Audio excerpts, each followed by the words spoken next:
Radhe Radhe everyone, आप देख रहे हैं सीरियल सियापा, जहां पे मिलती है आपको आप ही के फेवरेट शो की इंटरेस्टिंग अपडेट। आगे कैसे हुई थी पद्मावती और श्रीनिवास की पहली मुलाकात, यही आज हम आपको यहां पर बताने वाले हैं। कैसे नारायण संग लक्ष्मी का हुआ था महामिलन, ये सारी जानकारी देखने के लिए आप फटाफट से हमारे चैनल को सब्सक्राइब कर लें अगर आपने अब तक नहीं किया है।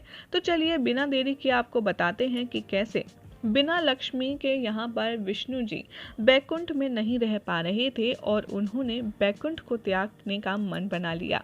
और यहाँ पर देवी लक्ष्मी कोल्हापुर में एक कमल के फूल पर प्रकट हुई। कोल्हापुर के राजा ने उन्हें अपनी पुत्री के रूप में स्वीकार किया और उनका नाम पद्मावती रखा। इससे पहले हम आगे की कहानी बताएं, मेक श्योर कि आप इस कहानी को सुनने के बाद अपना जजमेंट अपने अकॉर्डिंग बनाएं, क्योंकि ये हम कोई कंफर्मेशन अपडेट नहीं दे रहे हैं। जो कुछ गूगल पर अवेलेबल है अकॉर्डिंग टू शास्त्रास हम वही बता रहे हैं। हो सकता है आप शो के मेकर्स इस कहानी में अपने हिसाब से कुछ एड ऑन करके दिखाना चाह रहे हो या फिर उसको इम्प्रोवाइज कर रहे हो, लेकिन जो कुछ अपडेट हमें मिली है उसके अकॉर्डिंग ये कहानी कुछ इस प्रकार है।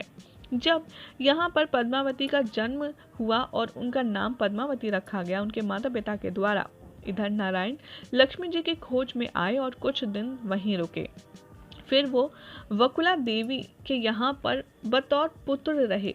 और आपकी जानकारी के लिए बताते चलें कि वकुला देवी माँ यशोदा का ही अवतार थी और यहाँ पर उनके पास वो युवक चला गया जिनका उन्होंने नाम श्रीनिवास रखा।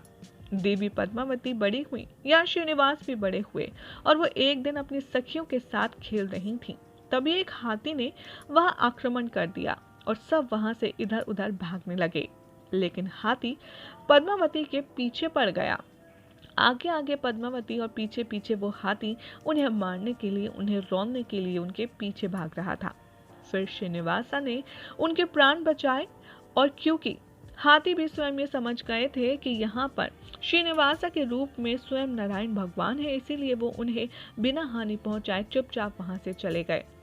इसी के साथ कहानी के मुताबिक आगे बताया जाएगा आपको कि कैसे दोनों एक दूसरे को देखते रह गए और एक दूसरे के अस्तित्व को पहचान गए। मनी मन इन दोनों को यह ज्ञात हो चुका था कि मेरे सामने जो खड़े हैं वो नारायण है स्वयं और जो मेरे सामने खड़ी हैं वो स्वयं लक्ष्मी हैं।